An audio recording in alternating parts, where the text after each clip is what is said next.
Dando continuidade ao programa da patologia geral e aplicada, agora nós vamos falar sobre processamento histológico e colorações histoquímicas. Meu nome é Thaís Lima, eu sou biomédica do Centro de Patologia do Instituto Adolfo Lutz, Núcleo de Anatomia Patológica. Bom, pessoal, na nossa aula passada, nós conversamos sobre a recepção dos materiais na anatomia patológica, da importância da identificação, da importância da topografia descrita no frasco de envio dos materiais. Falamos também da importância das informações da requisição médica e o procedimento de recepção desses materiais com a numeração do setor, para que esses casos realmente eles consigam ser identificados dentro da anatomia patológica. Nossa primeira etapa analítica é a macroscopia, então conversamos um pouco sobre o procedimento de macroscopia e agora após a macroscopia, após o fragmento de tecido ter sido clivado e colocado no cassete histológico, nós temos que realizar o processamento histológico e as colorações histoquímicas, que permitem com que você consiga visualizar as estruturas celulares em microscópio óptico.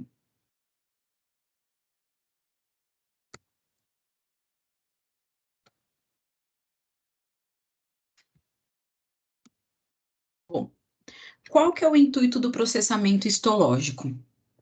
O processamento histológico, ele tem como principais objetivos impregnar o tecido no meio sólido e firme. Então, vocês já têm o fragmento de tecido após a clivagem fixado através da formalina. Isso é extremamente importante. E vocês vão precisar colocar esse tecido num meio sólido e firme para que nós possamos fazer o procedimento de microtomia, que é realmente promover aí ou conseguir retirar os cortes histológicos. São esses cortes que serão aderidos numa lâmina de vidro e essa lâmina de vidro é que sofrerá as colorações. Então, esses cortes, eles são importantes e, para isso, a necessidade dos fragmentos de tecido estarem inseridos no meio sólido. Esse meio sólido, o bloco de parafina, ele permite, então, que nós façamos aí os cortes finos que possam ser corados e visualizados em microscópio. Então, aqui nós temos o nosso cassete histológico, né, que foi utilizado lá na macroscopia. Então, eu coloquei aqui o fragmento de tecido, aqui eu coloco a identificação desse material, o número, né, e eu coloco aqui também dentro uma filipeta com um número impresso. Eu vou precisar desse número impresso quando eu tiver montando, né, emblocando, incluindo o material na parafina, e eu vou precisar colocar essa identificação no meu bloco. Então, esse processamento histológico, ele permite que eu deixe o tecido mais sólido, mais firme, visando o quê? Visando a confecção do meu bloco de parafina. Como é que são as etapas desse processamento histológico? Esse processamento, ele é composto por 3 etapas. Uma etapa de desidratação, uma etapa de clarificação e diafanização, e uma etapa de impregnação. Esse processo pode ser feito manualmente, mas no setor de anatomia patológica, ele é feito numa automação denominada histotécnico. O histotécnico, ele é um equipamento que funciona com um movimento em carrossel, onde eu tenho aqui algumas jarras, tá? Vocês conseguem visualizar aqui, e ele vai fazer um movimento em carrossel, ele é um movimento circular. Bom, o que que acontece? Aqueles meus cassetes que foram produzidos durante a macroscopia, eles ficaram em contato com a formalina, para eu poder garantir a fixação dos tecidos, e agora esses tecidos terão que ser processados, né? Então, esses fragmentos de material terão que ser processados. Essa etapa, esse processamento, ele é composto por esses três ciclos. Então, o primeiro ciclo, ele acontece através de etapas de desidratação. Essas etapas de desidratação, elas são importantes porque eu uso aí álcool. E esse álcool, ele tem diversas graduações: 70%, 90%, 96%, 99%, até que você chegue aí a um álcool absoluto. É importante porque você precisa desidratar esse tecido. Então, essa primeira etapa do processamento histológico, ela vai acontecer caracterizada aí por uma desidratação. Eu preciso lembrar vocês também que esse processamento histológico, ele pode acontecer num período entre 12 e 24 horas. Então, geralmente, os laboratórios, eles fazem a macroscopia durante o dia, aí no final da tarde você coloca os cassetes no histotécnico e ele vai processar esses materiais durante o final da tarde, à madrugada, e de manhã os materiais estarão prontos para seguirem as etapas dentro da anatomia patológica, que no caso seria a inclusão. Então, a primeira etapa é a desidratação, a segunda etapa é uma etapa de clarificação ou diafanização, onde eu tenho a substituição do álcool pelo xilol, tá? Isso é importante porque nesse processo de clarificação e diafanização, eu removo o agente desidratante, então eu removo o álcool e eu substituo esse álcool pelo xilol. Por quê? A última etapa do processamento histológico consiste na impregnação dos tecidos em parafina.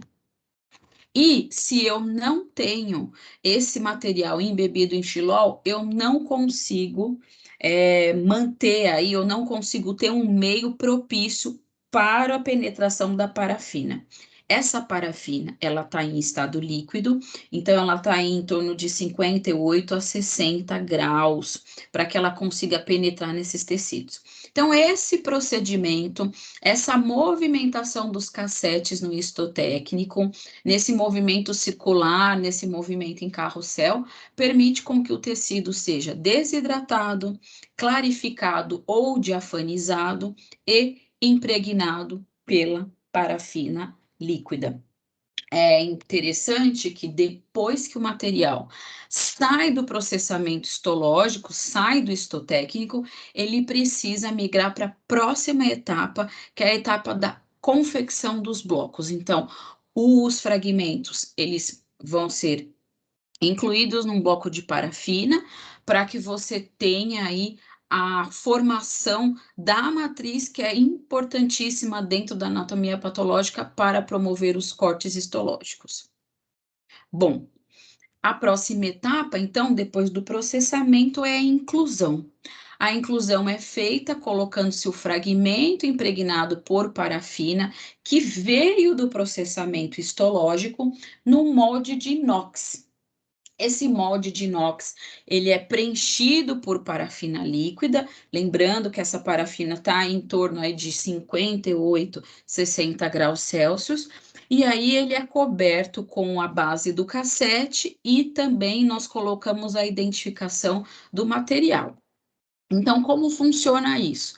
Eu tenho uma foto aí na anatomia patológica nós temos uma mesa, né, inclusora, então você tem um equipamento que ajuda no processo de inclusão. Então, todos os cassetes que saíram do histotécnico, eles serão colocados nessa mesa inclusora. Essa mesa, ela também tem parafina na temperatura entre 58 e 60 graus, os cassetes ficam mergulhados em parafina.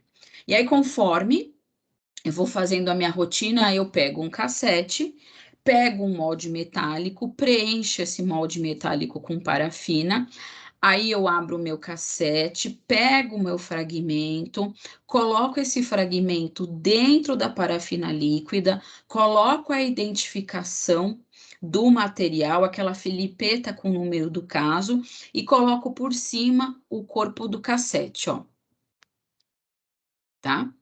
Aí eu preencho novamente esse material com parafina líquida e eu deixo esse bloco na lateral da mesa inclusora, para que ele comece a se solidificar. Depois que ele tiver, e eu vou fazendo todos os meus cassetes, ó, vocês veem aqui que tem uma fileira aqui já de bloquinhos esperando ali a solidificação. Essa parte da mesa inclusora, ela também é gelada, então ela ajuda na solidificação desses blocos. Depois de um certo tempo, antes do corte, né, da microtomia, esses blocos eles são retirados do molde, porque eles já solidificaram, e dessa forma, só nessa parte plástica aqui, ó, na parte do cassete, eles são colocados num freezer ou num congelador, porque quanto mais gelados estiverem, melhor cortes eles vão produzir na hora da microtomia. Então, é sempre muito importante tomar cuidado. Você pega o fragmento com uma pinça, você segura e posiciona muito bem ele no molde metálico, coloca a identificação, coloca o cassete plástico e preenche novamente com a parafina líquida e espera solidificar. É importante esperar solidificar bem antes de colocar no congelador e antes de colocar no freezer, né? Porque senão ele pode rachar. E aí, um bloco rachado, na hora de você cortar, ele dificulta, você pode perder o fragmento, ter que pedir para reincluir os fragmentos, então é sempre importante esperar. Aqui é um procedimento também bastante delicado. Você tem que garantir que o material ele está preso no bloco metálico, que ele não está torto, que está na posição correta. Então, como eu falo, né, essas etapas que vocês estão vendo dentro da anatomia patológica são etapas artesanais, são etapas que requerem paciência, são etapas que requerem capricho para a produção de um material de qualidade. A nossa próxima etapa, então, é a microtomia. A microtomia significa produzir cortes finos. Esses cortes são cortes de 3 micrômetros dos tecidos. E esses cortes, eles serão aderidos numa superfície, que é uma lâmina de vidro. Essa lâmina de vidro, ela vai fazer com que essas fitas ou esses cortes fiquem presos aí e, posteriormente, essas lâminas servirão para serem coradas, para que haja aí a possibilidade de visualização melhor das estruturas em microscópio. Então, aqui eu tenho uma foto uma parte, né, do micrótomo, que faz a microtomia. O bloco, ele está preso nessa região aqui do micrótomo. Aqui nós colocamos uma navalha, tá? E eu primeiro faço o desbaste desse bloco, então retiro o excesso da parafina, até que realmente eu consiga ver, na hora que eu estou tirando as minhas fitas, que eu estou representando o tecido que está incluído nesse bloco de parafina, tá? Então, eu tenho que visualizar muito bem se eu estou conseguindo cortar e eu estou conseguindo retirar todas as partes desse tecido. Esse processo também é um processo bastante delicado, porque você precisa ter paciência. Aqui não pode forçar o bloco, senão ele pode quebrar. E você precisa retirar as fitas assim, né? Então, são fitas que sejam bastante uniformes, bem fininhas, com a representação do fragmento em questão. Depois disso, essas fitas, a gente vai separar os cortes. Como que se faz isso? Essa fita, ela é colocada numa cuba com água, né? Água em temperatura ambiente. Essa água, em contato com esses cortes, ela permite que você tire qualquer tipo de prega, qualquer tipo de dobra que estiver presente no corte. É importante que a gente não tenha nenhum tipo de dobra nesse corte, porque senão isso pode atrapalhar a visualização de algumas estruturas celulares. O que nós queremos é o tecido representado, né, um corte representado na sua forma mais intacta e integral possível. Então, eu coloco primeiro numa água a temperatura ambiente, espero esse corte, ele vai se estendendo, ele vai se abrindo, né? Vai se distendendo nessa água, e depois eu pego esse corte histológico com auxílio de uma lâmina de vidro, tá? Então, eu pesco. E depois nós vamos fazer esse mesmo procedimento num banho de água quente. Nessa água está mais ou menos em torno aí de 44 a 50 graus. Nesse momento, qualquer outra prega, qualquer outra dobra que tenha nesse corte, na água quente ele abre bem, bem mesmo.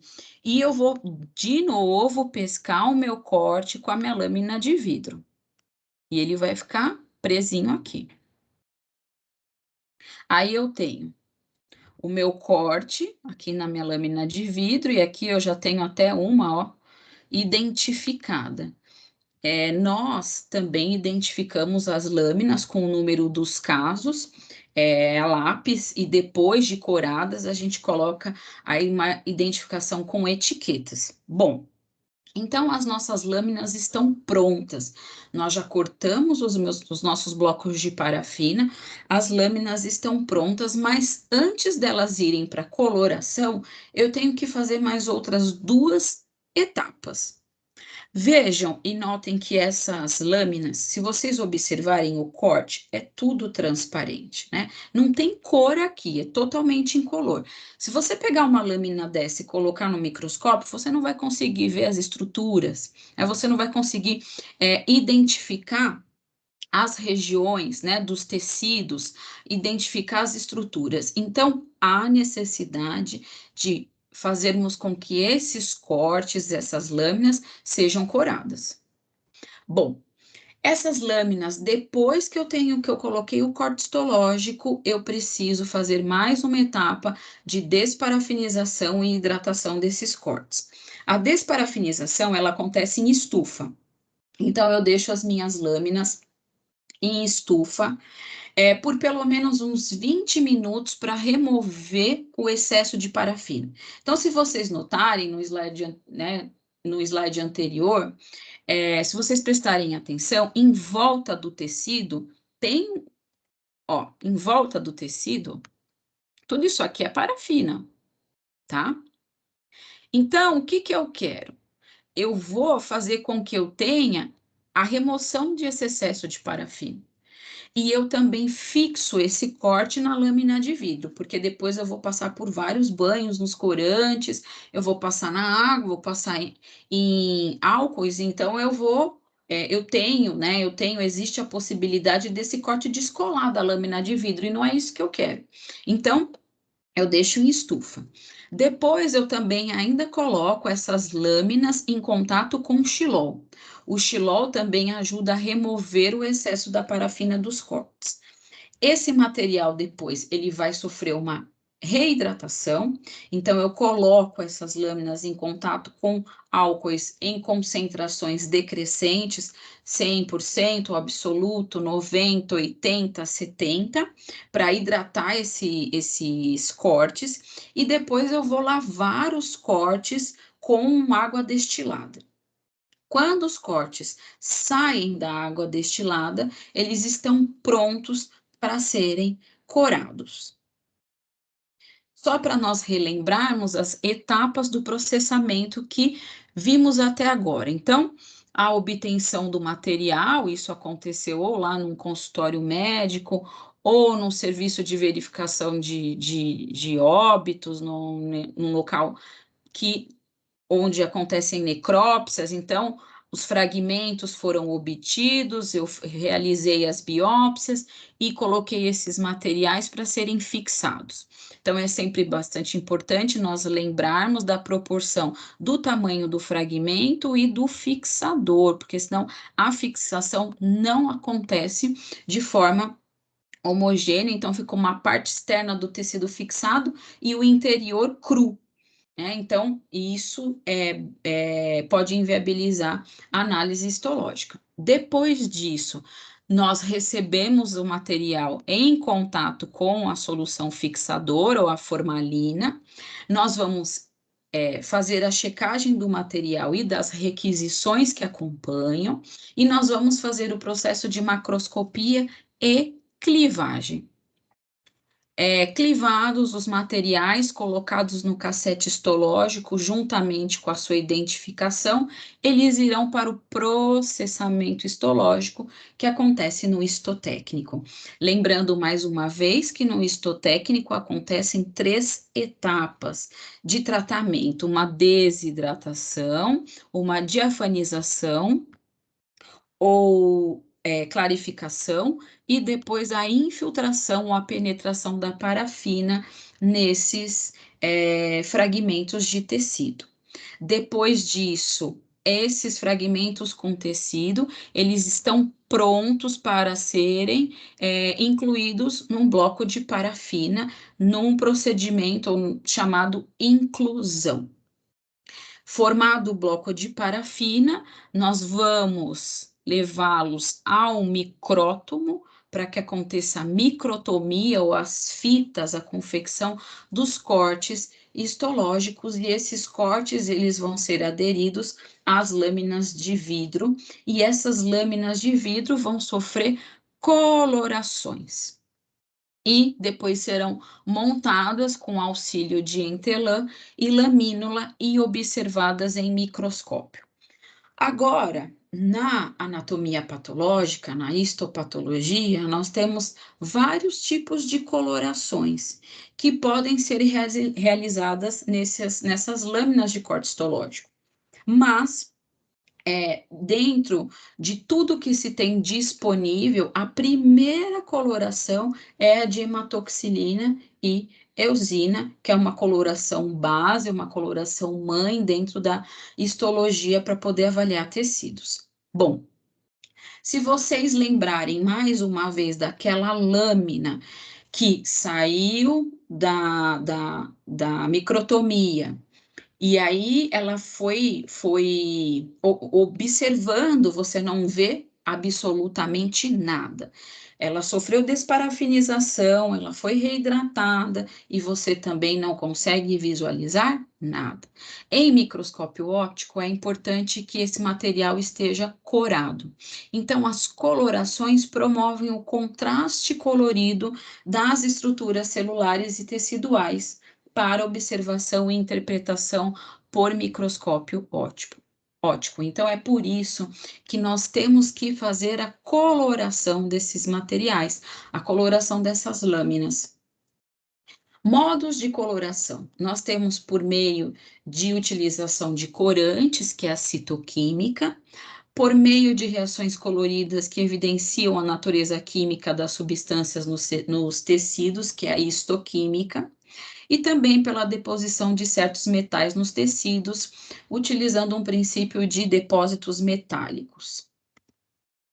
A coloração de rotina na histologia é a coloração de hematoxilina e eosina.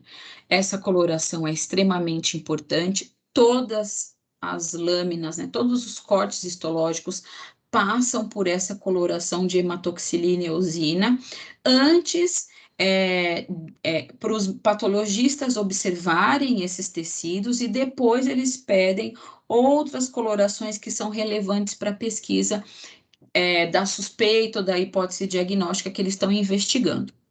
Essa coloração permite a diferenciação de um grande número de estruturas do tecido e tem como principal princípio a característica da hematoxilina. A hematoxilina é um corante básico, ela cora o núcleo que tem um pH ácido e é um núcleo que tem características basofílicas.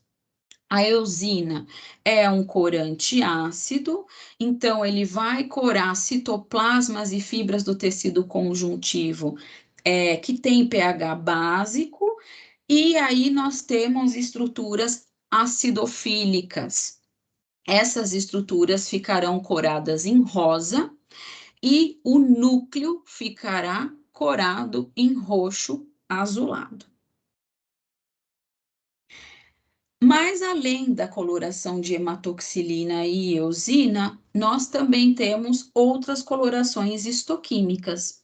Essas colorações se baseiam na evidência de estruturas celulares ou moléculas presentes nos tecidos, graças à sua afinidade com alguns corantes específicos. A primeira delas é a tricômico maçom.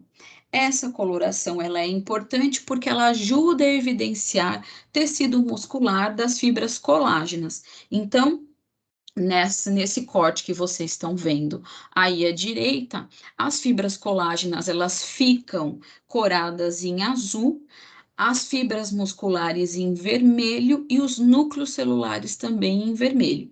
Então, vocês conseguem diferenciar tecido muscular de fibras colágenas nesse tipo de coloração histoquímica. Agora, nós temos uma outra coloração chamada ácido periódico de Schiff, ou PAS. Essa coloração ela é bastante importante para corar estruturas ricas em carboidratos. Ela cora glicogênio, proteoglicanos, mucopolissacarídeos e também marca membranas basais e também paredes de fungos, principalmente fungos dermatófitos, onde a parede tem um alto teor de carboidratos. Não é ainda a nossa coloração de escolha para fungos, mas pode ser utilizada, tá? Nessa foto em questão, nós utilizamos essa coloração de PAS para evidenciar a membrana basal. Em algumas situações, em algumas regiões, vocês notam que há um espessamento dessa membrana basal, e isso pode acontecer principalmente nos quadros de lúpus eritematoso sistêmico. Então, vejam que há uma coloração que marca estruturas ricas de carboidratos, marca também membrana basal, pode marcar parede de fungos, pode marcar depósitos de glicogênio, pode marcar também mucina em estômagos e intestinos. E então é bem característico desse tipo de coloração evidenciar essas estruturas. Agora nós temos a coloração de vermelho Congo, que permite a distinção e a identificação de substância amiloide. Essa substância, ela pode ser resultante de fragmentos de cadeias leves de imunoglobulinas, proteínas séricas associadas a doenças inflamatórias crônicas e condições hereditárias. Ela pode também, essa substância amiloide presente em tecidos, ela pode ser secundária a doenças inflamatórias e infecciosas que acometeram aquele tecido.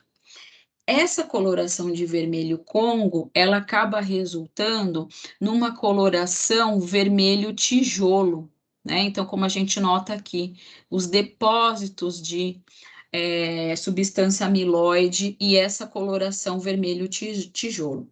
Se nós pegássemos essa lâmina e colocássemos num microscópio de luz polarizada, ela apresentaria essa coloração verde maçã, tá? Essa coloração verde maçã. Então, você pode também utilizar num outro tipo de luz para poder fazer a leitura dessa coloração por vermelho Congo. Temos também uma coloração chamada azul da Prússia, ou Pearce. Essa coloração, ela é bastante interessante para poder evidenciar depósitos de hemosiderina. Esses depósitos de hemosiderina, eles geralmente se formam quando há processos inflamatórios, processos hemorrágicos, síndromes mielodisplásicas, e aí nós temos a presença desses pigmentos férricos azulados no tecido, que caracterizam os depósitos de hemosiderina. Então, essa coloração de azul da Prússia, ela pode ser utilizada para identificar em tecidos esses pigmentos férricos, né? Esses depósitos de hemosiderina. Depois nós chegamos nas colorações de Ziehl-Neelsen e Fitt-Faraco. Essas colorações, elas são importantes para evidenciar a presença de micobactérias. Ziehl-Neelsen é bastante utilizada para evidenciar micobactérias, principalmente Mycobacterium tuberculosis, presentes em pulmão, nos quadros de tuberculose, tá? E o Fitt-Faraco, bastante utilizado para Mycobacterium leprae nos casos de hanseníase. Qual que é a diferença das duas colorações? Bom, Ziehl-Neelsen e Fitt-Faraco trabalham com a característica da micobactéria de ser uma bactéria álcool ácido resistente. Então, você coloca o primeiro corante, que é a fucsina, que tem essa coloração magenta, rosada, e ela fica presa, né? Ela marca mesmo a micobactéria. O que acontece é que quando você joga o álcool ácido, como é uma bactéria resistente ao álcool ácido, ela não descora. Então, ela continua com a fucsina ali presa, evidenciando a sua estrutura.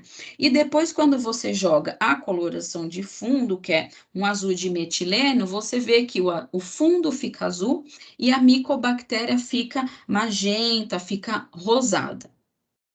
Esse é o princípio dessas duas colorações, tanto do Zil quanto do Fitt-Faraco. O que muda?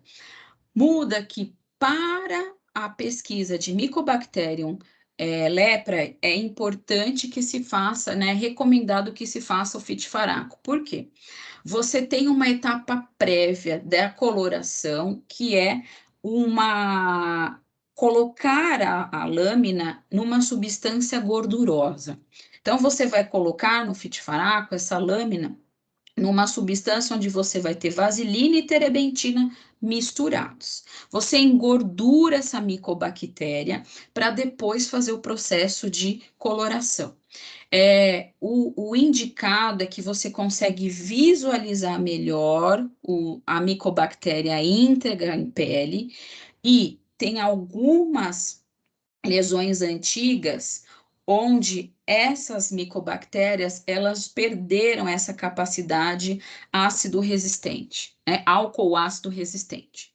Então, você vai ter um prejuízo na hora da coloração. Se você engordurar, né, como é o passo inicial do Fitt-Faraco, colocar essas lâminas na vaselina e na terebentina, para depois colocar a fucsina, para depois colocar o álcool ácido e para depois colocar o azul de metileno, você garante a integridade dessas micobactérias e você consegue corá-las de forma melhor. Então, Ziehl-Neelsen geralmente é pedido para a pesquisa de Mycobacterium tuberculosis para pulmão, e o Fitt-Faraco dentro do nosso serviço nas suspeitas de hanseníase para identificação de Mycobacterium leprae. Nós temos também o GRAM histológico, o GRAM para corar bactérias teciduais. Nessa foto em questão, eu não mostrei aqui, ó, as micobactérias, tá? Coradas em magenta ou rosa, rosadas. Pronto. Aqui no GRAM histológico, então, bactérias gram-positivas coram-se em azul, bactérias gram-negativas coram em vermelho, se coram em vermelho, e aí você tem uma foto, né, da formação de um abscesso, um aglomerado de bactérias. É importante também salientar que além da estrutura, né, da bactéria, você também consegue avaliar a forma dela através do GRAM. É que aqui nessa foto a gente tem um abscesso, elas estão todas ali reunidas, ó, num grande grupo aqui, ó, de bactérias, a gente não consegue fazer essa distinção. Só que são bactérias gram-positivas, isso sim. Mas, olhando minuciosamente no microscópio, além da característica na coloração de gram, você também consegue avaliar a morfologia. Agora nós temos a coloração de Musci-Carmin. Essa coloração, ela é muito importante para criptococos. Então, ela cora mucopolissacarídeos ácidos, ela cora em especial cápsula de fungos, em especial criptococos, porque ela ajuda a diferenciar a estrutura do criptococcus de outros fungos similares em tamanho e forma. Então, ela marca esse material polissacarídeo capsular do fungo nessa coloração magenta. Então, a gente vê aqui, ó, nessas marcações aqui, ó, essas colorações róseas da cápsula do criptococcus. Temos também algumas colorações por prata. Essas colorações consistem na deposição por prata em estruturas que tenham afinidade por esse metal. Destacam-se células e filamentos neurais, macrófagos, fibras reticulares, membranas basais, melanina e parasitos. Uma das colorações bastante utilizadas no nosso serviço é a coloração de Grocott. Essa coloração, ela utiliza a impregnação da prata, que cora em cinza ou marrom azulado as estruturas fúngicas, como vocês podem ver aqui, nesse nosso corte histológico. É útil para o diagnóstico de processos fúngicos e também para a avaliação da morfologia fúngica. A parede dos fungos, ele tem essas propriedades que nós chamamos de argentafins. Então, elas conseguem impregnar a prata e você tem a morfologia fúngica nessa coloração acastanhada, enegrecida, e o fundo esverdeado.